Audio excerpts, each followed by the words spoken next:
diferente. Nos acompaña a los que solemos estar, a Marcelo, a Daniel, a Nicolás, y también por segunda vez se suma un episodio Luna. Hoy nos acompaña desde España eh, mi amigo, mi compañero, mi hermano Daniel Lovecchio, artista, actor, director de cine, músico, y queremos compartir con él sus vivencias, sus experiencias, eh, su argentinidad trastocada en su exilio desde hace muchos años y su vida en España. Y bueno, hola, hola a todas, hola a todos, hola Daniel. Hola, hola Gustavo. Hola. Hola Hola, Daniel, gracias por estar. gracias. Bueno, Daniel, ¿por dónde empezamos, Daniel? La vida, la vida, un poco nosotros lo que tratábamos en este encuentro de poder juntos reflexionar, más allá de lo que vaya surgiendo, es tu experiencia con el arte, tu experiencia como el arte y tu concepción del arte, y para qué el arte, y para qué todo lo que haces. Daniel ha producido, ha dirigido y actuado junto a entre los más cercanos a Nerea, Puri, su compañera, su hija, en una película eh, que, que aportó y que aporta muchísimo para una memoria activa, que es su vida desde su recreación en esa historia, en esa novela, en esa novela y por momentos que toca aspectos casi documentales de lo que fue la dictadura, esa película Moira que tanto nos ha conmovido a todos los que la hemos visto. Eh, y bueno, esa experiencia, Daniel, de Argentina, de España, del arte. Cuéntanos un poco para arrancar. Bueno, esa experiencia, cuando yo me voy de Argentina, primero, bueno, los primeros años me fui queriendo, planificando el regreso rápidamente, salí en busca de contactos, de retomar contactos que había perdido en Argentina, y bueno, me fui quedando por las circunstancias que todos conocemos, y esa ausencia fue generando, digamos, fue levantando un muro, porque a la par yo tenía que vivir aquí, y bueno, trabajé mucho en la música, en la solidaridad, fui construyendo proyectos, los mismos proyectos que por los cuales allí eh, nos mataban, aquí pude ir realizándolos, proyectos culturales, un teatro, espacios simbólicos para el trabajo con el ser humano, para poder desarrollar aspectos, digamos, intangibles del ser humano, pude ir realizándolos aquí. Y como tuve una hija, tengo una hija, que es Nerea, con Puri hemos tenido una hija, y esa hija fue a los 14 años a Argentina, cuando yo pude volver, y en una manifestación de las madres me dijo: papá, ¿por qué nunca me contaste esto? Porque no había hablado de esas cosas con ella, no había hablado de mi pasado exhaustivamente. Y a partir de ahí Nerea fue haciendo un recorrido de un acercamiento que a mí me había resultado muy difícil a ese pasado, digamos, de la manera que ella lo hizo, y escribió un guión que es Moira, y nos empujó a todos a realizarlo, y, y lo hicimos. Esa fue la manera en que hicimos Moira. Bueno, no quiero extenderme yo porque a lo mejor es más No, interesante. nosotros queremos escucharte a vos, Daniel. Debe ser tan difícil. Yo lo hablaba con Gustavo el otro día, eh, porque vi la película y me movilizó tanto, tanto. eh, Debe ser tan difícil el tema que te tocó, lo doloroso que es, lo doloroso que tuvo que haber sido esa parte, y por eso como protección, ¿no? Esto de que era una parte que no querías saber nada. ¿Cómo eso lo llevas ahora a la actualidad? O sea, ¿qué sentís? A ver, para hacerte la pregunta de otra manera, yo tengo 52 años, entonces en la época de la dictadura tenía entre 8 y 10 años, 11 años, 12, así que yo no puedo decir que haya sentido ese miedo de la dictadura, pero sí pude sentir el miedo que me transmitía mi papá de la dictadura. Mi papá era un militante del comunista y, eh, y, y sí pude sentir eso cuando entraron los militares a revisar mi casa. Ese miedo pude alcanzar a percibirlo. Y a mí me pasó algo muy particular. En el 2010, cuando en Argentina se aprobó la ley de matrimonio igualitario, pude casarme con mi pareja. Nos llevó un año a los dos decidirnos, después de estar 10 años juntos, hace 20 años que estamos juntos ahora, y después de estar 10 años juntos, nos llevó todo un año decidirnos a hacer los papeles, porque los dos sentíamos lo mismo, sentíamos ese miedo de que, ¿y si llega a cambiar la mano y nos empiezan a perseguir? O sea, quedábamos como en una lista, ¿sí? O sea, y hoy por hoy la verdad es impensado, o sea, que pudiera suceder algo así. Pero creo que es ese miedo que heredamos de los 70, ¿no? Entonces, ¿cómo lo vivís hoy, tu actualidad? Eso que tuviste que vivir tan trágico en los 70.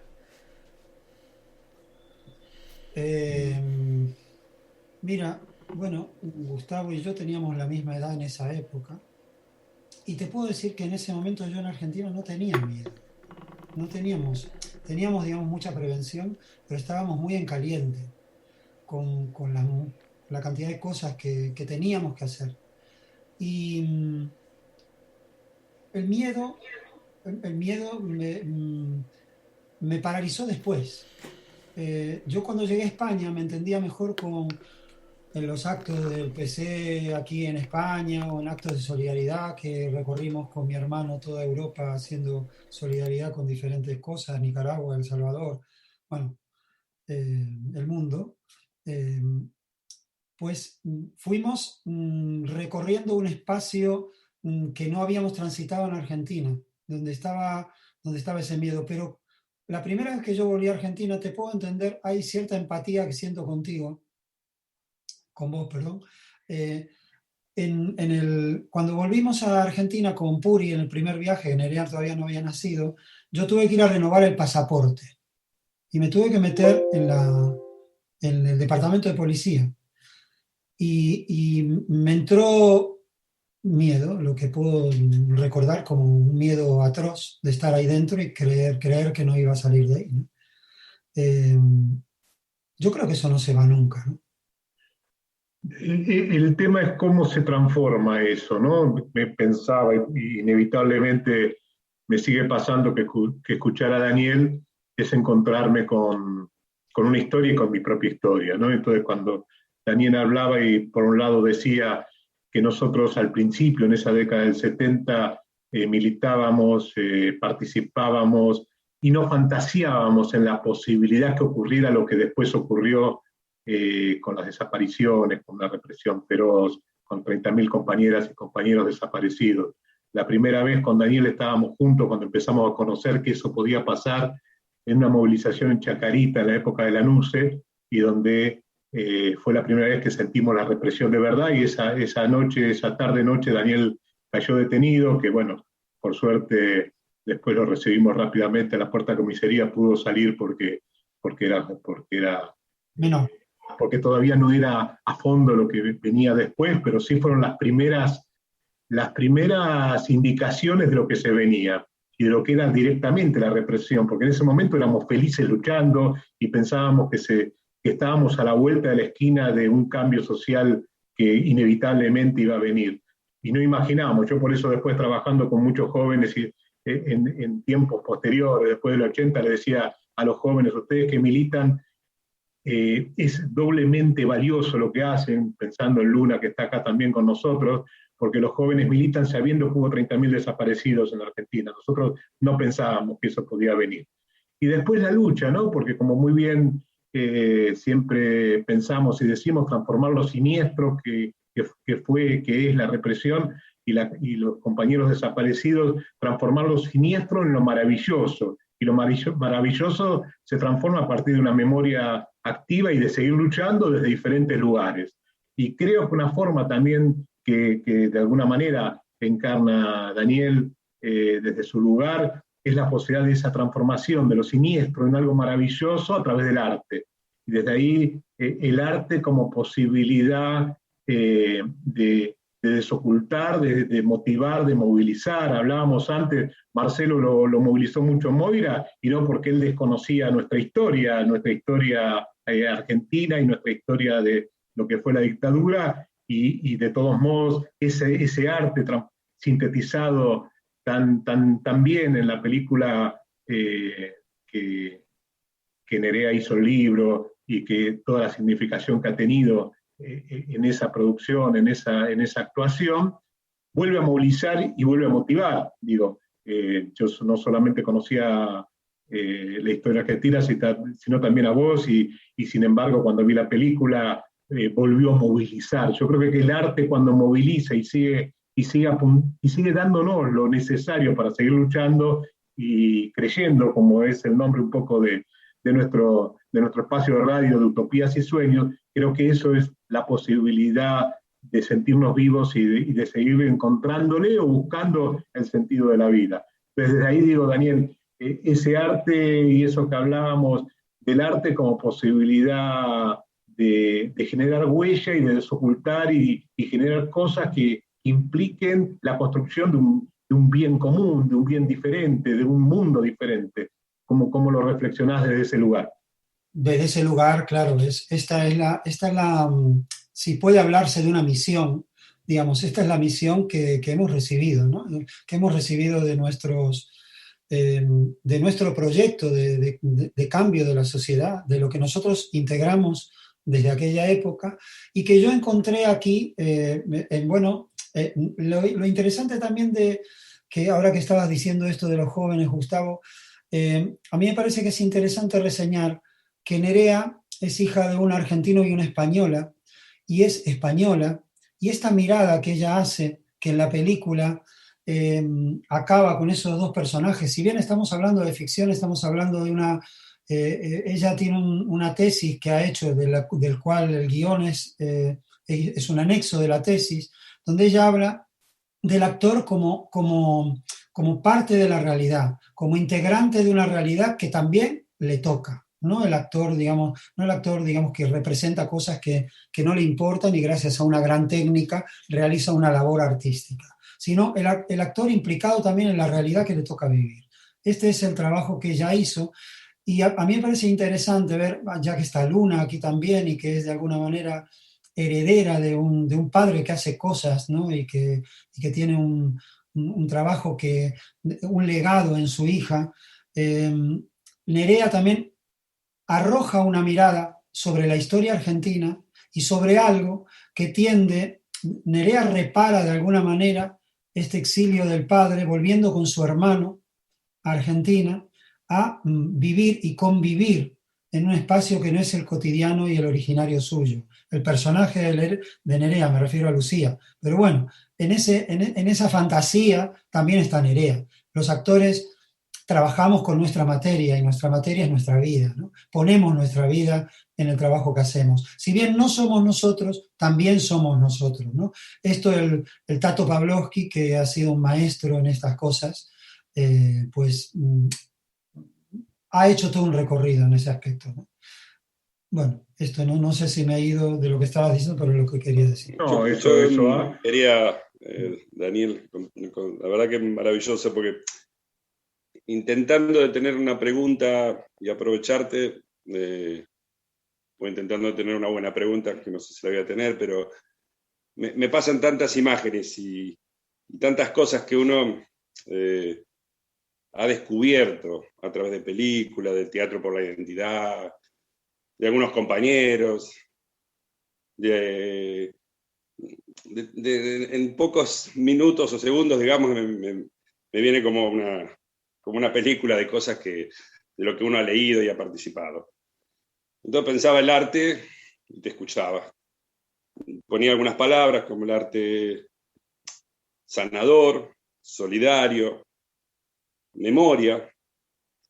Entonces pensaba políticamente, el neoliberalismo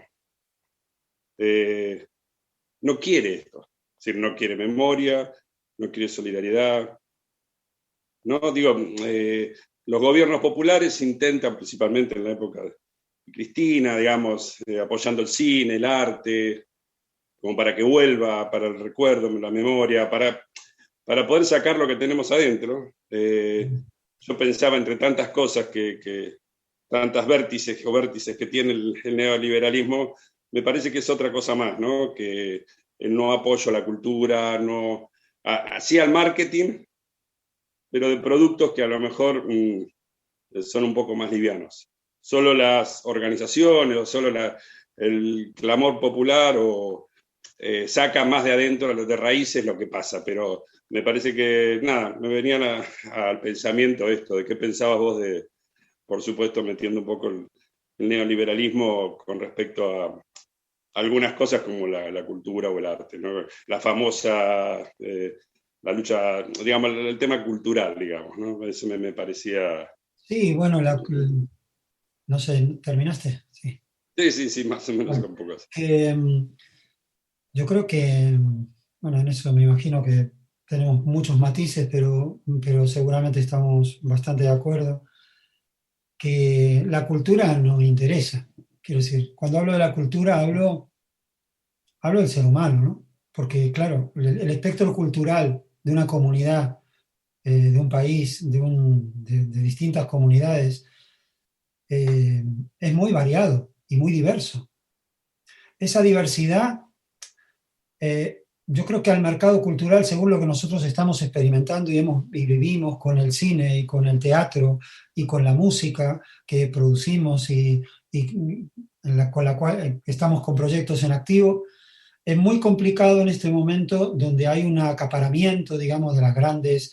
Hay un síntoma clarísimo que ha ocurrido ahora, que es que Amazon compre la Metro, ¿no? Todos pensaban que la Metro iba a comprar una plataforma, pero es una plataforma la que acaba comprando toda la producción y los derechos de los artistas. En este momento los grandes recaudadores tipo Bob Dylan o Madonna o demás están vendiendo sus derechos por millones a grandes plataformas que los compran y van a disfrutar de esos derechos económicamente. Digamos, la cuestión está pasando por ahí, ¿no? En quién tiene el dinero para comprar. Y comprable es todo. El tema es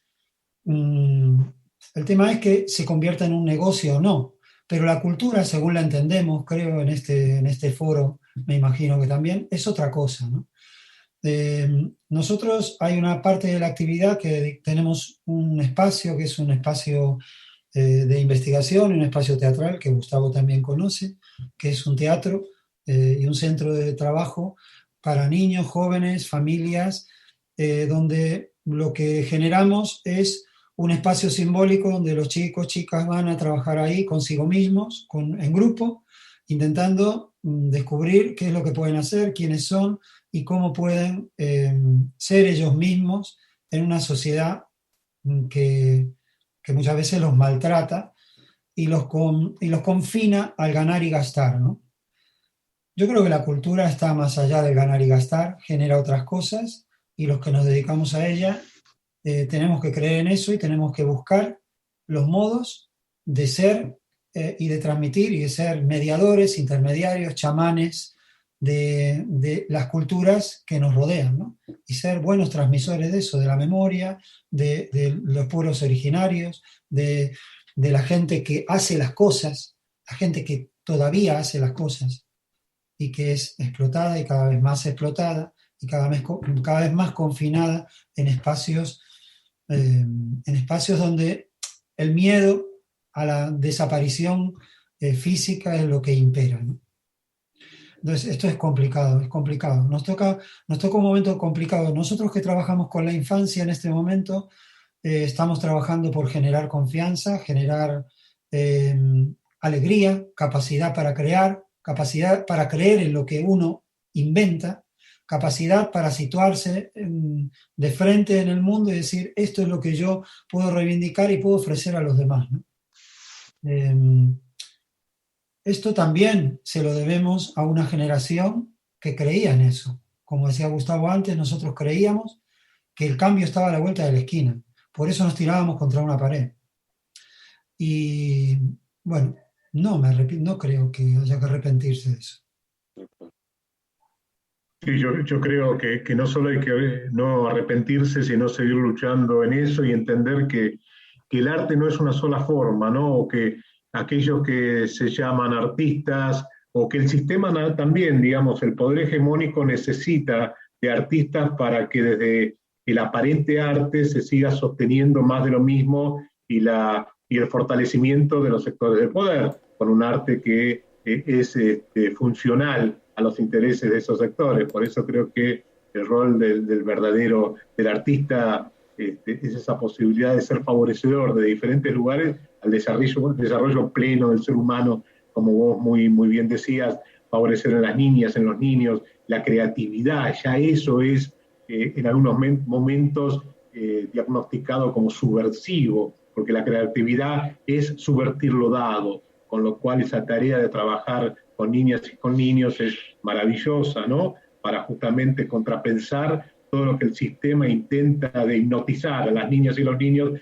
para que se transformen en sujetos que acepten acríticamente el sometimiento. Luna, ¿cómo estás viviendo todo este momento y estas cosas que vamos diciendo? Bueno, gracias, y porque no había saludado todavía. Y quería volver un poquito a la película, ¿no? Y me resulta como abrir la pregunta, ¿por qué es necesario seguir contando la misma historia? Digo, películas sobre la dictadura, libros y hechos artísticos, hubo un montón, hay un montón, y siguen surgiendo. Y abro esa pregunta, ¿no? ¿Por qué es necesario, y si es que es necesario, seguir hablando de eso? Vos hablás un poco desde la memoria, y yo hago un link ahí y vuelvo a una cosa que comentaba Cheiro sobre el tener miedo, ¿no? Que en ese momento tenías miedo y ahora no. Y yo no viví la dictadura. Obviamente la estudié y siento cada 24 me da ganas de llorar, 24 de marzo, porque es la historia de mi Argentina, ¿no? Es la historia de todas mis generaciones antepasadas y hoy cobramos las consecuencias. Y yo, por no haber vivido la dictadura, les comento que yo sí tengo miedo. Yo tengo miedo cuando veo a la policía reprimiendo las marchas, porque hace muchos años que cada vez que termina una marcha hay represión. La policía sigue estando. Entonces, me parece que es interesante seguir remarcando eso, como por qué se sigue contando las mismas historias, porque tal vez la historia no ha terminado. Si bien es otra la situación, obviamente, vivimos en una democracia, pero con los ojos abiertos. Y sobre la peli, quería recordar, porque esta reflexión me lleva a, no sé si han visto la película La Ola, estrenada en 2008, una película alemana de Dennis Gansel, que lo que hace es un profesor en una clase de adolescentes y hace como un experimento de esto mismo, ¿no? De generar una pequeña dictadura en una clase, donde en principio de clase Entonces los alumnos dicen, obviamente la historia ya pasó, no se va a repetir. Al final de la película termina repitiéndose con alguien muerto incluso. Entonces, repito, ¿por qué crees que es necesario seguir hablando de la misma historia? ¿Me estás preguntando a mí? ¿O estás preguntándote? Pregunto, yo sé mi respuesta, pero te pregunto a vos, desde tu rol como director y al haber hecho esta película, y obviamente es una pregunta para pensar, para todo eso. Sí, bueno, yo creo que es necesario seguir contando lo que sea necesario contar. En este caso, hay un ingrediente, hay una voz nueva, que es la voz de la hija de un exiliado argentino, que es una onda, es un eco de aquella cuestión, porque Moira no habla solamente del exilio. Moira habla de una chica insertada. Moira también habla de la sociedad española actual. Y es un personaje que encuentra un sentido en el reencuentro con un hermano desconocido, volviendo a un país rompiendo un muro para volver a un lugar que estaba detrás del muro que el padre había levantado, ¿no? Esto es lo que ocurre como personajes. Y aquí con la Guerra Civil Española, muchas veces el debate es, la gente dice, uy, otra vez hablando de la Guerra Civil.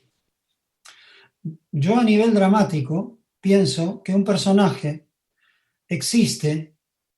Los personajes no existen los actores que hacen los personajes, pero un personaje tiene sentido a través de siempre hay un contexto social que lo presiona a cubrir, a satisfacer una necesidad que él cree que es un deseo. Y a Germán y a todos los personajes de Moira les ocurre eso. Entonces, ¿qué necesidad hay de contar esto? Pues va a ir apareciendo cíclicamente. En España el tema de la guerra civil es recurrente, el tema de ETA ahora también es recurrente. Son heridas que están ahí y que tienen que, bueno, estamos en un programa que se llama Hablemoslo, ¿no? Y yo creo que tiene que ver con eso. Pero una cosa es hablar de oídas y otra cosa es hablar desde uno, ¿no? ¿Desde qué te pasa a ti? ¿De dónde estamos hablando? Por eso a mí me ha fascinado el trabajo con la infancia, porque me he reeducado con la infancia. He aprendido muchas cosas que no estaban en el rumiar cerebral, sino que estaban integradas en la vida, en el barro de vivir. Y esta es la necesidad de Moira, de contar Moira. Probablemente dentro de un tiempo, te digo más, en mi cabeza, si tuviera presupuesto, rondan más historias. Una historia que me fascina es la de Gustavo Plis Sterenberg, el que escribió el libro de Monte Chingolo, que es un personaje extraordinario de nuestra generación, que acabó suicidándose hace unos años, y que salió al exilio en Rusia. Él era militante del PRT, salió al exilio, estuvo en la Unión Soviética, ahí se convirtió en director de orquesta, volvió, dirigió la orquesta, a lo mejor la historia la conocéis, ¿no? Pero bueno, lo digo para quien no la conozca. Volvió, al final pudo ser director de orquesta en San Juan, y bueno, ahí tuvo un ictus, tuvo un problema no sé qué problema, donde él no estaba bien y se suicidó, ¿no? Pero hay muchas historias que devienen de la dictadura, porque como bien decís vos, que te da miedo y todas las marchas son reprimidas, hay algo que no termina. Hay algo que no termina, porque siempre va a haber alguien que lo esté contando y va a tener la necesidad de contarlo. Esa necesidad es salud. Y la salud es poder transmitírselo a otros, pero no para conflictuarlos, sino para generar esto de ablandarse, para poder entender y para poder elegir un mundo mejor, ¿no? A mí me parece que es tan sencillo como eso, ¿no? La necesidad de contarlo. Me interesa mucho tu pregunta. Creo que daría para pensar más porque tampoco estoy muy seguro de lo que acabo de decir. Sí, digo, también sumándome a esto que decís, esa historia de lo individual que sigue teniendo presencia en lo colectivo, en un proceso histórico donde, por otro lado, como bien dice Luna, hay condiciones y hay contradicciones a nivel de la lucha de clases y de las realidades sociales en las que vivimos, con lo común y lo diferente del que puede pasar en España o en Argentina, donde los sectores de poder siguen siendo los dueños en la decisión de acumular riqueza y generar sometimiento, porque las condiciones y las formas de producción siguen siendo las que estaban y las que están. Digo, entonces esa memoria, ese poder contar desde lo individual esas historias que se articulan con un sentir colectivo, tiene que ver con una memoria para poder entender el presente y justamente poder planificar una lucha y un futuro y un hacer que construya unas realidades diferentes, ¿no? Realidades diferentes que impliquen vivir en un mundo con oportunidades, posibilidades para todas y todos. Y tomo esto nada más, y seguramente Marcelo quiere pasar, queremos pasar a un poquito de música, pero digo, el miedo no es en sí mismo el problema, porque el miedo, sería absurdo pensar que no nos da miedo con la historia que tenemos, con lo que sigue estando hoy, de aquí ahora como presente. Acá hay una noticia de ayer donde el gobierno boliviano denuncia de qué manera el gobierno neoliberal, el poder que estuvo representado por el gobierno de Macri en los últimos años, envió armas a Bolivia para fortalecer el golpe y la posibilidad de matar a Evo Morales. Entonces, el miedo está, el tema es cómo justamente nos paramos frente a ese sentimiento, ese miedo, para no paralizarnos y poder seguir siendo parte de una construcción colectiva donde podamos desarrollarnos plenamente como seres humanos, desde el arte, desde los lugares que fueran. Entonces, el miedo en sí mismo no es el problema, sino de qué manera la fuerza popular y lo colectivo y en los encuentros y conocer para desocultar que el arte tiene un rol tan importante en eso, nos permita elaborar ese miedo y transformarlo en participación, en protagonismo, en lucha, en no dejarnos someter. Yo lo que quiero agregar, perdón Gustavo, justamente con respecto a ese tema, que a mí me parece tan importante el trabajo de Daniel, el trabajo de Luna, todo ese trabajo de tantos, ¿no? Y tantos creadores que nos muestran la realidad. Yo tal vez estoy cegado porque soy un optimista por naturaleza y veo siempre el futuro con optimismo, ¿no? Pero yo comparo, en el 55 en Argentina hubo un golpe militar neoliberal que le costó a Perón 18 años en el exilio. En el 2019 hubo un golpe neoliberal en Bolivia y a Evo le costó tan solo un año en el exilio. Y yo creo que eso está íntimamente relacionado, esa rapidez de poder ir resolviendo los temas con trabajos maravillosos como el de Daniel. Sí, con mostrar esa realidad, con que la gente pueda identificar verdaderamente dónde está el verdadero enemigo, ¿no? Eso quería agregar. Sí, es interesante esto, Marcelo, porque lo que se va dando en toda la historia de nuestras sociedades son progresiones y regresiones, avances y retrocesos, pero esos retrocesos, esas regresiones nunca son por más que haya ganado, por ejemplo, en Argentina un gobierno neoliberal, el gobierno anterior, los años pasados, también de eso se salió bastante rápido, digamos, y vuelve a implementarse un gobierno popular. Entonces, que cuando se regresa, cuando aparentemente se retrocede, nunca es en el mismo lugar. Es decir, que la lucha, la historia, de diferentes espacios, de la militancia, desde el arte, de diferentes lugares, esa posibilidad de generar una conciencia crítica permite una construcción también de una esperanza planificada, una esperanza crítica y de un conocimiento que lleva a resolver de otra manera aspectos, conflictos de lucha en las clases sociales, de las clases sociales, de lo social, y que permite salidas diferentes, ¿no? Entonces, ese regreso que se genera no es volviendo a lugares anteriores, no es cíclico, sino que es progresivo y va habiendo transformaciones y va habiendo cambios. ¿Ponemos una música? Dale, vamos con eso, con un separador, así también nos vamos poniendo más cómodos.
justo recién en la pausa hablaban entre Luna y Daniel, dos realizadores de cine, y Luna estaba hablando un poco de su proyecto de Mirada B, y me gustaría, Luna, que explicaras bien cuál es ese proyecto que se llama Mirada B.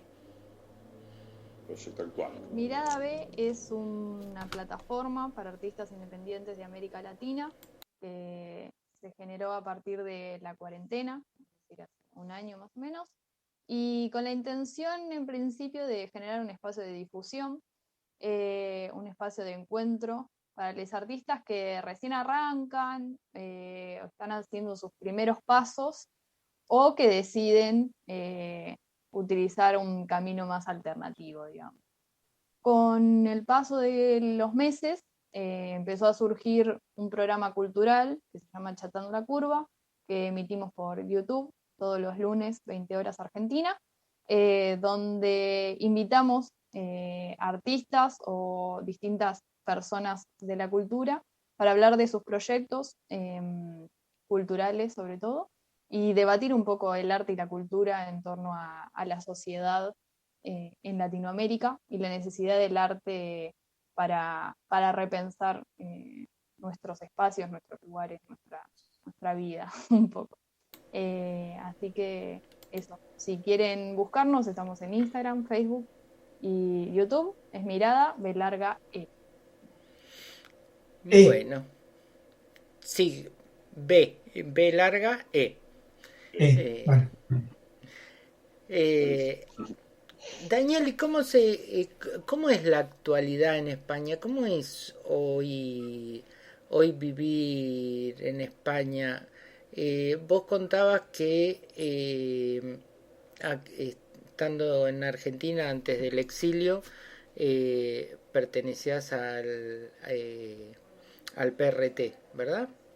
Sí. Y ahora querés escribir, o ya tenés escrito, por lo que entendí. Tengo la idea en la cabeza. Sí. Tenés la idea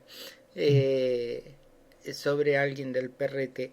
¿Cómo es para alguien del PRT vivir esta actualidad española? Porque yo a veces, por los contactos que tengo con gente que vive en España y demás, veo que les quedó como muy lejos todo lo que les pasó a ellos, todo lo que vivieron, ¿no? Durante la guerra civil y después el franquismo. Medio como que tienen ganas de olvidarlo. Bueno, hay un adormecimiento en algunos sectores de la sociedad, y hay una intencionalidad en otros sectores porque la memoria no existe, digamos. Yo creo que en toda sociedad existen esos dos, por lo menos esas dos cuestiones, ¿no? Alguien que le interesa normalizar con el olvido y entrar en una especie de algo que podríamos llamar normosis, y hay otros sectores que simplemente olvidan porque les resulta cómodo, porque tienen una tarjeta de crédito, porque pueden consumir, porque pueden entrar a un centro comercial, pero cuando todo eso empieza a debilitarse, a fallar, esas cosas afloran, aparecen, y los mismos motivos que pudieron haber generado un acontecimiento como la guerra civil, que tiene muchos matices, ¿no? Yo recomiendo, hay un libro que a mí me ha encantado, donde gran parte que habla del asesinato de Trotsky, que es un libro de Leonardo Padura, el autor cubano, que habla del hombre que amaba a los perros, y hace un análisis de todo lo que pasó en la guerra civil, hasta donde está mezclado nuestro histórico dirigente del PC, Codovila, y es muy interesante ver todos esos matices a la luz de ese libro que es muy esclarecedor. Pero sí, el olvido en la sociedad española tiene que ver con las ganas de olvidar de parte de la sociedad y con la intención de generar el olvido en otra parte intencionada que tiene que ver con tendencias políticas que están más alineadas con el golpismo de Franco que con otra cosa, ¿no? Daniel, perdón. No, dale, No, dale, Daniel. no, tomando un poco en línea lo de Cheiro, ese Perdón, olvido. aclárenle, perdón, Dani. Perdón. Aclárenle a Daniel que Cheiro soy yo, porque Claro, ahí figura, y hoy Luna también habló de Cheiro, es mi sobrenombre, Daniel. Perdón. Claro, Hay que hacer el zócalo abajo y lo traducimos. Sí. No, digo, este olvido ha hecho que la derecha extrema en Europa, podríamos decir, surja tanto como Vox, creo que es de España, bueno, Alemania con los neonazis y Francia también. ¿Qué es este surgimiento de la derecha tan fuerte? Bueno, me pides algo, un análisis que yo no sé si soy capaz. ¿Sí? Pensalo un minuto, Daniel, si querés. Digo, a ver, me surge esto, por un lado, lo que Marcelo vos planteabas, digo, creo que lo importante es no generalizar, no sería apropiado negar amplios sectores también en España que luchan y siguen luchando desde el arte, desde lo político, de diferentes espacios, por la construcción de otro tipo de estructura económica, social, política y que se opone al neoliberalismo. Esta lucha siempre va a seguir estando en las condiciones donde todavía no hay un salto cualitativo en la lucha de clases y en las realidades sociales en las que vivimos. Agudizado todo esto, donde en las últimas décadas la concentración económica, la concentración del poder de las clases dominantes está más agudizada que nunca, ¿no? El 2% de una sociedad tiene el 90% de la riqueza y del manejo de la información, del conocimiento y de un montón de cosas.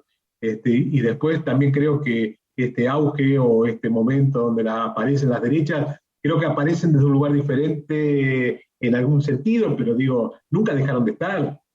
Digamos, la oligarquía y los sectores, por eso cuando nosotros hablamos del golpe en la Argentina, hablamos de un golpe cívico, militar, eclesiástico, donde esta lucha del poder sigue estando. Ahí le dejo a Daniel para que se sume a la respuesta de por qué las derechas en Europa. No, me sumo un poquito a lo que dice Gustavo, estoy de acuerdo. Y yo añadiría que el lugar que yo puedo reconocerme en lo que hago, puedo reconocer una trayectoria donde me reconozco también en los 70. Yo me reconozco hoy en lo que hago con el intento y la intención, no igual, pero parecida a la de los 70, porque bueno, estamos hablando que yo milité en los 70 en una agrupación política militar que ya no existe y en la cual tal vez no militaría en este momento. Pero no por renuncia a principios, no, sino porque la realidad ha cambiado. Hay una complejidad muy grande también en esto de la izquierda y la derecha aquí en Europa. Es muy complejo la identificación. Esto es, lo asimilaría muchas veces al cambio de camiseta de un equipo que compra un jugador. Es decir, muchas veces aquí las fronteras de los partidos no son de principios, se desdibujan. Hay un clientelismo político. Hay un clientelismo político que no tiene nada que ver con hacer política. Entonces, esto es lo que es bastante confuso y genera rivalidades inexistentes en diferencias muchas veces inexistentes en la oferta a la clientela de esos políticos. Entonces, yo cuando hago el trabajo de Moira o cuando hago cada montaje teatral dirigido a la infancia, lo que intento es generar y despertar otras cosas que despierten o que posibiliten en el ser humano que las está recibiendo campos diferentes de reflexión y de generación y de desarrollo de su individualidad en un contexto social que le permitan valores mínimos y críticos y solidarios y no opresivos con la realidad que los circunda. Hoy en este momento, aquí, con la infancia y con la juventud, hay que hacer un trabajo muy grande por el tema solidario en los contextos sociales en los que viven, por ejemplo, en los colegios. En los colegios, el trabajo es, yo creo que es mucho más de orfebre que hace 30 años o que hace 20 años aquí en España. Estamos yendo a cosas más elementales que tienen que ver con la convivencia y que tienen que ver con la aceptación del otro y con el reconocimiento de que el otro también puedo ser yo. Entonces, eso es en lo que estamos aquí, en estas sociedades, no sé, podría decir desarrolladas, no me atrevo a decirlo. ¿Cómo ves, Daniel? Porque sé que seguís observando la realidad en Argentina, el gobierno de Alberto y Cristina, ¿cómo va simbolizando? ¿Qué percepción tenés de lo que está pasando? No tengo realmente, no me atrevo a opinar. Sé que la gente que quiero, conozco y respeto, como sos vos, por ejemplo, me transmiten cosas que respeto y me trajiste el libro de Cristina y me lo leí, soy obediente y bueno, y creo que me quieres traer algo bueno. La gente, los compañeros, que hay muchos militando ahora en el peronismo, son gente que respeto y que aprecio en su trayectoria. Pero no me atrevo a formular a hacer un análisis, no soy nadie. O sea, yo siento que en Argentina no soy nadie. Lo que puedo aportar es lo que aporté con Moira y me alegra mucho que tenga una conexión real y a nivel de sentimientos y a nivel de emociones y que pueda generar otras cosas buenas, ¿no? Buenas para la visibilidad histórica, para la memoria, para las generaciones nuevas como Luna. Y eso es lo que es la cosa que humildemente puedo aportar o puedo. Por lo demás no estoy viviendo allí, no tengo conocimiento. Este trastoque de la pandemia también ha generado muchísimas otras incertidumbres y desconocimientos, hasta del vecino que tienes al lado. Y es para mí sería un atrevimiento decir algo alrededor de esto. ¿Y la realidad de allá en España? ¿En qué sentido? ¿Cómo es en este momento en España? ¿Cómo se está viviendo este momento en España? Madrid con un gobierno de derecha, lo que conocimos acá del renunciamiento de alguien que aparentemente fue un líder de un sector más progresista. Sí, bueno, eso se vive, digamos, cada bando lo vive desde sus intereses, digamos, ¿no? Pero la gente en este momento está padeciendo, está empezando a haber bolsas de pobreza, colas de alimentos. Eso está existiendo aquí en Madrid, en España, pero no solo en Madrid, sino en España, ¿no? Eso es una realidad que está ocurriendo. Hay gente que está cobrando 400 euros de subsidio, hay mucha gente en ERTES todavía, gente sin trabajo y gente que no puede consumir, que es el motor de esta sociedad, y sin consumo no existe nada, ¿no? Pero esto ocurre en Madrid, ocurre en comunidades donde no está el Partido Popular, está ocurriendo a nivel general. Y bueno, en las últimas elecciones de Madrid, la derecha ha arrasado. En cuanto a la dimisión de Iglesias, hay para todos los gustos, ¿no? Yo creo que es un personaje que no ha encajado no ha encajado en el gobierno. La izquierda, cuando estuvo en el Ayuntamiento de Madrid, eh, no hubo viviendas sociales. En este momento hay un déficit de viviendas sociales que no solucionó el gobierno de izquierda cuando estuvo en el gobierno. Entonces, el gobierno de derechas, por supuesto, no tenemos la expectativa que lo solucione.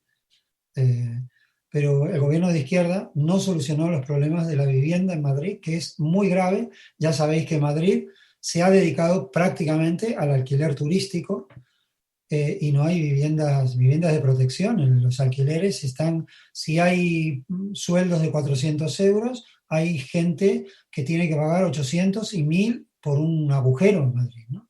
Los inmigrantes prácticamente han desaparecido de Madrid o son la mano de obra que los repartidores ahora de la venta por internet y ese tipo de cosas. Hay una situación bastante explosiva a nivel social que todavía está, digamos, acallada por un gobierno que intenta hacer cosas y que no siempre los poderes reales permiten que eso ocurra. No sé si en Argentina puede ser similar algo de esto. Sí, creo que en todas partes del mundo es bastante similar el tema de los poderes reales y el poder. Cristina en un momento lo dice, creo que también en el libro lo dice, sinceramente, que a ella le causa mucha gracia cuando hablan de que ella tenía el poder, cuando ella en realidad tenía un pedacito chiquitito del poder, porque hay otros poderes reales mucho más grandes que la de un presidente, ¿no? Y ese poder real es el poder económico de ese 1% de la sociedad que hablaba Gustavo, y que en algunos países, sobre todo acá en Latinoamérica, ese 1% en realidad pasa a ser menor al 1%, pues pasan a ser 1000 familias que dominan todo, ¿no? Sí. Hace poco estamos en discusión acá en Argentina por el tema de que supuestamente hay, unos dicen 40.000, otros 14.000 varados en Miami. Gente que decidió irse de vacaciones a Miami y ahora solo el gobierno permite la entrada de a 600 por día por estas cuestiones de la pandemia y demás. Y entonces, bueno, en todos los medios de comunicación hay todo un caos por esa gente, esa pobre gente que se tiene que quedar en Miami, que no sabe qué va a hacer y no les preocupa que hubo 90 y pico de mil muertos que ya llevamos y que se sigue sumando la cifra por culpa de este virus, ¿no? Pero les preocupa sí los varados en Miami. Eso es el poder real. Acá está muy concentrado ese poder real, porque es un grupo hegemónico de comunicación que no solo tiene la comunicación, sino que ellos también son dueños de la producción de alimentos, ellos son dueños de la materia prima con lo que producen esos alimentos, y ellos son los que los distribuyen esos alimentos. O sea, son dueños de todo eso. No sé si en España pasa exactamente lo mismo. Creo que no. Por ahí, si eso no pasa, puede ser que pase, porque sabemos que Macri está todos los días con el PPE en Madrid. Ojalá que quede varado allá. Si nos pueden hacer ese favor, Daniel, lamento por las consecuencias que eso va a traer para España, porque el estúpido tiene poder, entonces por ahí genera algo. Pero si pueden, reténganlo allá, Daniel. Pensá en algún tipo Un show.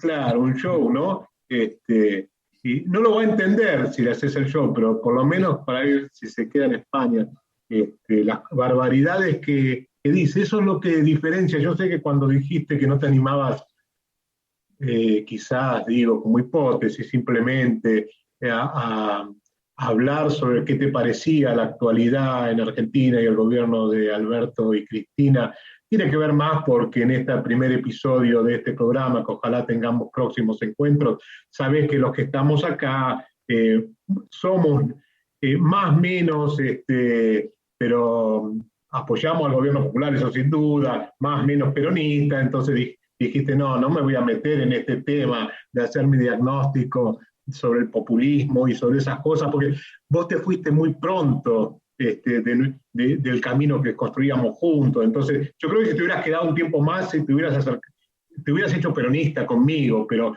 bueno, de todos modos, yo voy a retomar algo que para mí me parece maravilloso y que creo que más allá de los niños, de los niñes, de las jóvenes, de los jóvenes, también nosotros, en nuestra edad ya un poquito más adulta, tenemos que seguir intentando construir, generar, ¿no? Vos nombrabas antes al Tato Pavlovsky, ¿no? Y él decía que la creatividad era poder entrar y salir de la locura, era poder romper con el mundo de lo concreto para poder desarrollar sueños, utopías. Por eso, bueno, de alguna manera en el programa nos llamamos desde ese lugar, ¿no?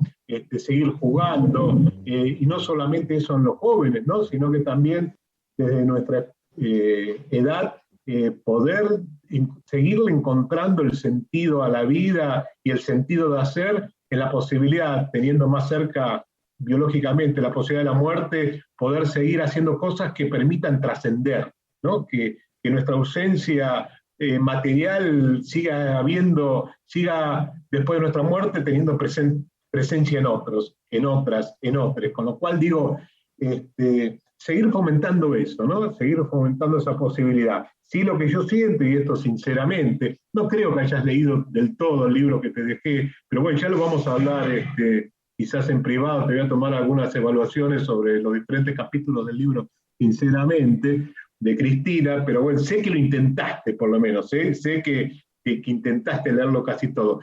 Lo que digo es que sí, lo que nos sucede, que en épocas como este gobierno actual de Alberto y Cristina, hay mayores condiciones de seguir soñando, hay mayores condiciones en el arte, en la cultura, en la lucha por el manejo de la información, digamos, nos acerca más a la posibilidad de animarnos a seguir soñando, de alguna manera en el apoyo al desarrollo del individual y de lo colectivo. Esto pasa, digamos, más allá de las diferencias te imaginarás, de las muchísimas cosas que nosotros quisiéramos que se avance más, pero bueno, esta lucha con el poder no es fácil. Bueno, no voy a responder a tus provocaciones, Gustavo. Pero reconocés que yo las hago. Las conozco y además, bueno, sé que son parte de tu sistema de interpelación. Pero bueno, lo tomo con cariño. El libro de Cristina sí me lo leí, eso sí. Ahora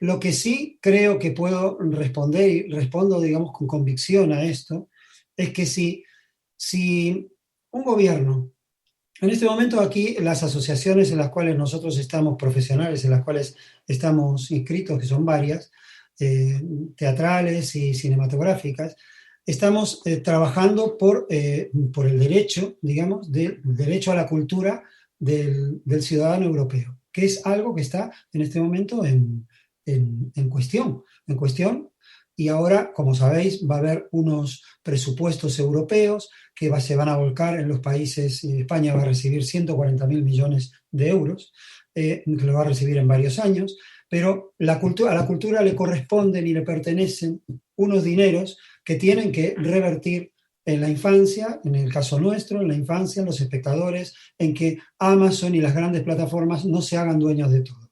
En esto, digamos, si esto es así, yo estoy con el gobierno que promueve esto.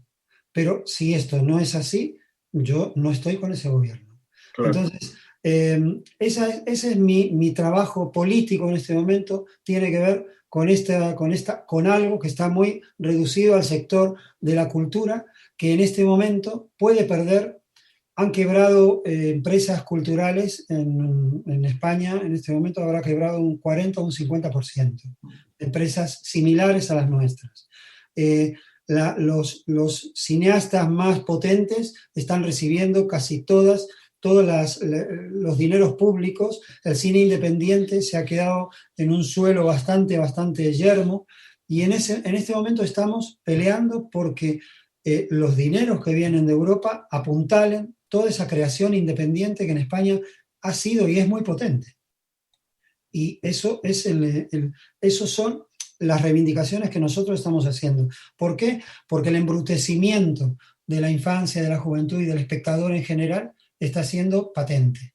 Está siendo patente a través de lo que está pasando en la falta de proximidad, en el alejamiento del otro, en que el otro es peligroso porque nos puede traer la muerte, etcétera, etcétera. Hay un montón de conceptos y de cosas que están entrando y se están manejando que los que trabajamos en la cultura tenemos que promover esa salud también, ¿no? Y en este momento nosotros estamos trabajando también por eso. Daniel, te pregunto, después de que todo esto pase, esperemos, ¿no? ¿Podés imaginar tu mirada artística y comprometida? Yo ya creo que mejores no sé si vamos a poder ser, pero ¿qué enseñanza o qué nos puede dar todo esto? Yo porque creo que hay cosas interesantes, pero ¿qué pensás vos? A ver. ¿Qué enseñanzas? Bueno, la primera enseñanza es la fragilidad, ¿no? Después la experiencia del miedo colectivo, ¿no? Antonin Artaud, que es un teórico del teatro maravilloso, habla del teatro como la peste, ¿no? Y que en este momento ha sido para mí una relectura que hice varias veces. Y él dice que en el teatro, el acto teatral es como la peste. Uno escala una montaña de cadáveres para robarle los anillos, sabiendo que se va a contagiar y va a morir también. Entonces, pero que igualmente lo hace con pasión, porque quiere ese contagio de la peste, ¿no? Yo creo que la fragilidad más allá de las edades, más allá y el miedo, la experiencia del miedo y la experiencia de que el otro puede ser peligroso y te puede traer la muerte, es algo con lo cual vamos a tener que trabajar mucho estos años que vienen. Vamos a tener que trabajar mucho para que pueda haber confianza en que el otro no solamente te puede contagiar, sino que te puede traer lo mejor que trae el otro, que es su propia experiencia, su propia vida, lo que me estáis trayendo vosotros ahora a mí, con este encuentro, ¿no? A pesar de que Gustavo diga que yo tengo prejuicios porque sois peronistas, pero no los tengo. No los tengo porque gente que quiero mucho, como Gustavo, están en esa línea y digo, bueno, por algo debe ser, ¿no? No sé si yo estaría o no estaría en esa línea. A lo mejor sí. Si son ciertas todas estas cosas que estáis diciendo y hay resquicios para los creadores, si hay un espacio donde se pueda transformar esto en maravilloso, como decías tú, Gustavo, al principio, me parece que si esos espacios se generan por un espacio político que lo propicia, pues yo estoy con ese espacio político. Entonces, creo que todo es relativo, ¿no? Relativo en el sentido de que hay unos principios, ¿cómo era aquello que me dijiste con los dirigentes a la cabeza? ¿Cómo era? No, totalmente, o con la cabeza de los dirigentes. Yo a los 66 lo sigo diciendo, y bueno, ya nos conocemos, digamos, pero por supuesto, digo, yo lo que creo que en la realidad de las luchas sociales, de nuestra historia y de esta actualidad, sin duda los gobiernos populares, y en este caso, para mí la referente de eso es Cristina. Alberto, me costaría más soportarlo si no fuera porque está Cristina, digo, pero también Alberto tiene cosas positivas. Lo que digo es que los gobiernos populares y habiendo tenido la experiencia inmediata, directa de lo que fue el gobierno neoliberal de Macri, sin duda los gobiernos populares tienen cosas muy positivas y tienen cosas positivas para los que más están padeciendo, por los que más están sufriendo, por intentar generar oportunidades de educación y acceso a la salud para todos. Creo que en esto que decía Daniel, el gran aprendizaje de esto es la importancia del rol del Estado, innegable, en cuestiones sanitarias, en cuestiones de salud pública, en situaciones como esta. Pensá que en el gobierno anterior, de esta gente que estuvo del gobierno del poder, porque fue el gobierno, digamos, Argentina estuvo 4 años atendida por sus dueños en forma directa, digamos, habían terminado con el Ministerio de Salud Pública. Imagínate si este desastre que vivimos con la pandemia hubiera estado de esta gente, que espero que lo dejen en España por mucho tiempo, o que realmente sea juzgado y se desoculte todo lo que acaba de desocultar el gobierno boliviano en cuanto al envío de armas para apoyar el golpe en Bolivia y para intentar generar la muerte de Evo Morales. Digo, creo que desde ahí la defensa de los gobiernos populares, la defensa de lo que hoy es el kirchnerismo, la defensa de lo que son los colectivos, hay muchos jóvenes militando, entonces creo que yo siento que hay que defenderlo porque lo posible inmediato, diferente a eso, es lo que se vivió estos 4 años de estos neoliberales que son apátridas, ¿no? que endeudaron nuevamente al país en fortuna en 50.000 millones de dólares y que nunca dieron cuenta de dónde está esa plata, y un Macri que tiene 50 cuentas offshore, que hasta el Papa pide que la burguesía tenga otra forma otra actitud, otra conducta, en cuanto a que el camino no es las cuentas y las riquezas en paraísos fiscales, sino en la producción en el país donde le generó esa riqueza. Entonces digo, frente a eso, cuando la derecha trata de hacer, de generar, digamos, ciertas ideas en contra de los gobiernos populares, y bueno, indudablemente creo que hoy la lucha, por lo menos en la región y en Argentina, se da en ese lugar, ¿no? Eso es mi humilde parecer.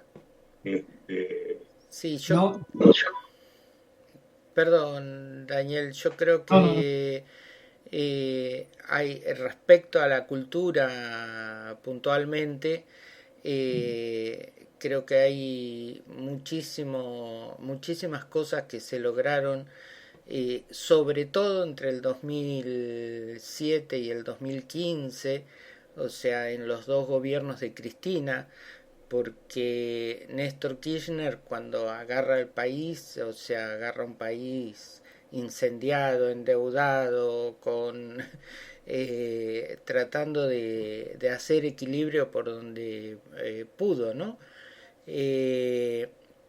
Pero ya cuando estabiliza el país en esos primeros 4 años y después asume Cristina sus 2 presidencias, se le dio mucho espacio a la cultura. Y yo creo que eso está en el ADN del peronismo, yo creo que eso está como pilar fundamental del peronismo, el tema de la cultura. Y acá el Inca nunca estuvo mejor que durante la época de Cristina. Y el Inca justamente le daba oportunidad a los más pequeños, a los independientes, no a las grandes producciones te puedo decir acá de Suar o de Tinelli, ¿sí? Sino a aquellos que eran más chicos y se hizo mucho en esos 8 años. Yo estuve muy involucrado, yo te lo decía antes fuera del aire, porque trabajé como administrativo nada más en una productora de televisión y conozco desde adentro todas las cosas que se hicieron entre ellos lo que logró con una gran lucha, por ejemplo, Pablo Echarri, que supongo que lo conocés, aunque sea de nombre, Sí. que con una gran lucha él, la hermana de Ricardo Darín, que es tan famoso allá en España, Ricardo Darín, sí, Alejandra Darín, muy involucrada con esa lucha por los derechos de imagen del actor, ¿sí? Ajá. Y que eso no está en todos lados. Bueno, a mí me consta, Marcelo, perdón, Sí. yo ampliaría la ley de medios, que también tiene que ver con un cambio, una transformación cultural a través de nuevos canales, de incentivar, digamos, el canal digital nos permitió, yo hoy por hoy lo uso sin pagar un peso, y eso le llevó a muchísima gente de lo popular, canales de la universidad que estén presentes, es decir, también es transformación cultural, cuando hablamos de cultura. Sí. Me bueno, parece claro, que eso no lo puedo dejar. claro, generar espacios. Nosotros aquí tenemos en el proyecto que estamos intentando sacar adelante ahora, una película, está con nosotros Agustina Lumi, que ha sido la coordinadora de Cinear.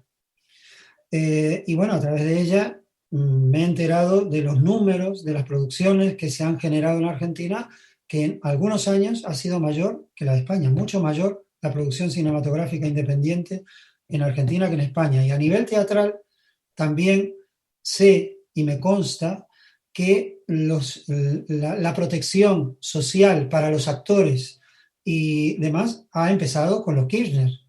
Antes no existía. Digamos, se les dio un lugar, digamos, en las jubilaciones, en la protección social, en la protección sanitaria y demás que antes no tenían. Esto ha sido siempre una seña del peronismo, digamos, la vocación social, ¿no? Esto yo lo reconozco. Y reconozco entonces como bueno algo que ha sido bueno para el sector. Con lo cual, sin duda, mi querido Daniel, en las próximas elecciones, si votaras, votarías al gobierno popular. ¿Cuándo son? Ahora en octubre, noviembre. Septiembre, No, septiembre son las pasos. Ya la paso. es insistente, Gustavo, Son, ¿viste? son, Ya te son, estás filiando. son elecciones no, si yo no estoy afiliado, yo lo único que me afilio es a la posibilidad de cambio. Después, son elecciones legislativas donde es muy importante porque todavía el gobierno popular es minoría en la Cámara de Diputados y para un montón de proyectos que hay se necesita sin duda ganar las elecciones estas legislativas próximas de este año. Con lo cual, bueno, descontamos tu voto. Que en definitiva se nos ocurrió hablar del arte simplemente para poder ganar tu voto, Daniel. Bueno, en realidad todo esto que estamos haciendo es para sumar un voto. Esto empezó, así que lo hemos logrado. Ya está, podemos apagar. bueno. ¿Y cuáles son entonces, Daniel? Digo, imagino también como sueño utopía un día ver en un escenario argentino a Nerea, Puri, Daniel haciendo algo también en una visita en Argentina. Uy, me encanta. Bueno, antes de la pandemia íbamos a presentar, hay un distribuidor argentino que es Condito, Pascual Condito, que está ahora, bueno, está enfermo, está muy enfermo, pero él nos iba a distribuir en Argentina, justo vino la pandemia, y él quería estrenar Moira el 24 de marzo. Y ese era un sueño que teníamos. Y nos hubiera gustado mucho, y ahí vamos a ir todos, claro, hasta los nietos iban a ir, que son medio suecos y pero ya son de Boca, y por lo menos son de Boca. Y si se acercaran acá a conocernos serían de Boca y peronistas, como corresponde. O si no, serían de River y kirchneristas. Siempre hay desviación. O si no, serían de Independiente y peronistas kirchneristas. Bueno, ya estamos, creo que entrando en el nivel de delirio para decir que este episodio se puede ir terminando y bueno, y ojalá, Daniel, podamos podamos reencontrarnos en un nuevo episodio en algún momento que vos aceptes nuestra invitación, ya sabiendo que lo del voto está, no volveremos a hablar de este tema. Muy bien. A mí me parece genial no volver a hablar de este tema. A Muy bien. mí, Daniel, me encantaría pedirte eso, que nos vuelvas a conceder otro espacio de tu tiempo, y también me gustaría hacer extensiva la invitación a tu hija, a Nerea, si A mí me algún día... gustaría, a mí me gustaría que estuvieran Nerea y Puri, porque yo creo que pueden aportar una mirada distinta sobre la misma obra y que puede ser interesante. Entonces yo sí acepto la invitación para ellas y yo desde luego estaré en segundo plano y me encantará estar. Entonces vuelve a mentir casi como con lo del peronismo y con sinceramente. Daniel en segundo plano es difícil que llegue a estar y aparte vale tanto que sería una lástima que él esté en segundo plano. Sí, les aseguro para quienes todavía no tienen el gusto de conocerla, poder escuchar a Puri es un placer y por supuesto también a Nerea, con lo cual de todos modos, que Daniel diga que sí no quiere decir que Puri lo acepte, pero ojalá que así sea y podamos tener un encuentro con Puri y también con Nerea. Será un placer. Quiero decir que la interlocución esta histórica, entre histórica y actual, ha sido para mí muy nutritiva y muy interesante. El ejercicio el ejercicio que uno hace desde que se va de la manera que uno se ha ido, ya hace 43 años, es un ejercicio de ir... ¿Eh? No, me salió un insulto. Ah, ¿por qué? Porque fue muy fuerte que, viste, contame tu historia que quiero escucharme, contar que hace 43 años es algo que es muy significativo, es mucho tiempo. Muy fuerte, muy fuerte. Es mucho tiempo, sí, es mucho tiempo. Hay que tener en cuenta que yo vine con... mucho tiempo que tenemos vivos, sí. Sí.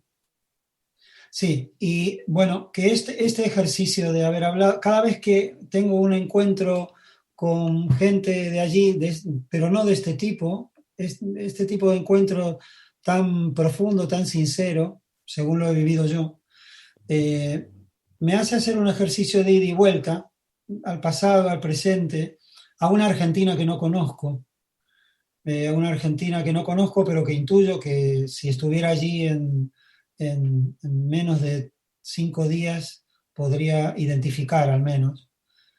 Y lo agradezco. Les agradezco mucho este espacio y que haya sido interesante lo que yo haya podido decir, que desde luego no es trascendente, pero bueno, es algo que está inspirado en una vida transcurrida.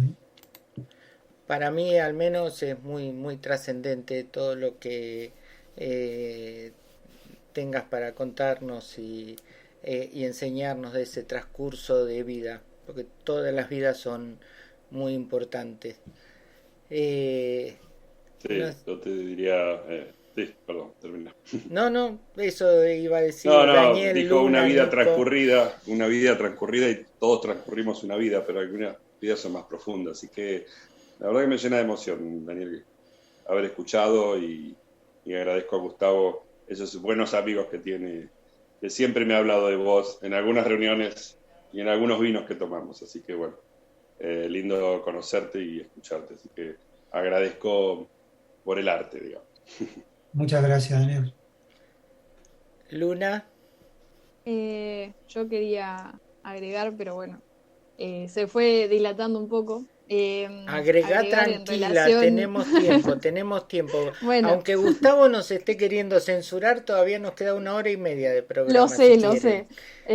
Sí, se convierte en el malo de la peli. Pero agregar que en los últimos 4 años, una de las tantas cosas que hicieron fue el gobierno de Macri, estoy hablando, de convertir al Ministerio de Cultura en una simple secretaría, lo que hace de financiar a toda la cultura, que me parece que no es un dato menor. Agregar también que el Inca es un ente autárquico, lo cual significa que se solventa a sí mismo, pero ante las intervenciones de Macri, ese financiamiento empezó a decaer y por consiguiente hoy vamos viendo las consecuencias, más allá de estar en cuarentena, que estar en una pandemia que hizo que la cultura y el cine se redujera muchísimo, hace que muchas convocatorias, muchos concursos no se hayan dado, por consiguiente hay menos producción de cine, y cuando hablamos de cultura estamos hablando de mostrar nuevas miradas, nuevas formas de discutir y de mostrar otras miradas, otras verdades, de reflexionar. Y por ahí en relación al chiste de hacemos esto para ganar un voto, sí, claro que sí, lo hacemos para ganar uno y muchos votos, porque en realidad lo que hacemos, ya sea esto, Mirada B y los medios de comunicación alternativos en general, lo que hacen, bueno, en realidad el objetivo de todos los medios no es ganar votos, pero es poder generar el debate, una crítica y abrir un poco los ojos a pensar qué país queremos, qué sociedad, y una de las maneras es esto, es hablando, discutiendo, viendo diferentes maneras de ver una misma situación, analizar las perspectivas políticas de cada uno para poder, no sé si definir, pero entender hacia dónde queremos ir, que al fin y al cabo eso se concretiza en una acción concreta que es eso mismo, ¿no? Un voto. Pero me parece que es la manera, y por eso es importante esto, reflexionar acá como esta posibilidad que tenemos hoy, que es poder hablar, ¿no? Encontrarnos, ¿no, Luna? Hoy. Sí. Poder encontrarnos y contagiarnos, no de COVID, contagiarnos no, de esta claro. posibilidad de seguir construyendo y aprendiendo, ¿no? Que Sí, el aprendizaje es entre todos. No solamente el encontrarnos, sino el poder que tiene la voz, porque un poco de lo que habla Moira es del dolor del silencio, y la importancia de tener voz y poder hacerla extensible, que no quede entre nosotros 4 o 5, sino que esto se reproduce y anda a saber a dónde llega, y esa posibilidad de comunicar literalmente es una fuerte herramienta. Por eso, como medios, hay que hacerse responsable, y es muy interesante que se puedan debatir estos temas. Totalmente. Yo quiero aclarar algo nada más, que Moira es una producción de cine que hizo Daniel Lovecchio, que escribió Nerea, su hija, y que actuó también, y la actuó él, y es una película espectacular que a mí me conmovió. Esto creo que no lo habíamos aclarado y a lo mejor hay gente que no sabe de lo que estamos hablando cuando hablamos de Moira. ¿Qué no habíamos aclarado? ¿Que te habías conmovido? No, que no habíamos aclarado lo de la película. Sí, lo habíamos dicho de entrada. Y sumale a Puri. ¿Viste esto que aparece tanto Daniel de conmover y Daniel emocionado y Marcelo conmovido? Bueno, esto tiene que ver con lo del kirchnerismo, el peronismo, ¿viste? Yo para que tomes conciencia de eso. El peronismo es un sentimiento. Claro. Es como Boca Juniors. Bueno, River, acordó. Daniel, sí, digo, porque hay una parte para... Si tuvieras que cantar ahora una canción, ¿qué canción cantarías como cierre? Cantaría una canción de Pony Michar Vegas, que es un poeta argentino que murió aquí el año pasado, hace 2 años, que es Canto la poesía de mis compañeros. Llenos de falsas promesas, como andamos, entre ofertas, entregas y versos prisioneros, por amor a la vida y a los compañeros, canto la poesía de mis compañeros. Y sigue.